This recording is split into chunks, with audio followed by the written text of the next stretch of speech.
দেখুন বন্ধুরা কটা বাজে এখনো ব্রেকফাস্ট দেয়নি, শুধু এই শশা আর ধনেপাতা পেতে রেখেছে, আর কিচ্ছু নেই। ও মা হ্যাঁ কই? ভাইয়ের খাওয়া হয়ে গেল, তুই তো মিটিং এ গেছিলিস, তা তো দেরি হবে না খেতে।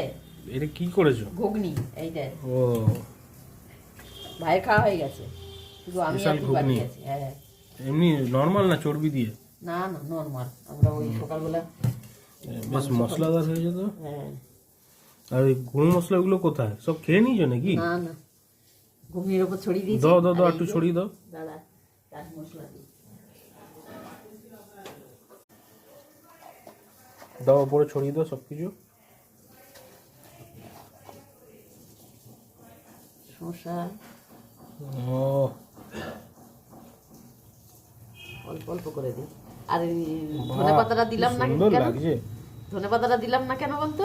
ওই এর মধ্যে জিরের গুঁড়ো দিয়েছিলাম তো, যে এবার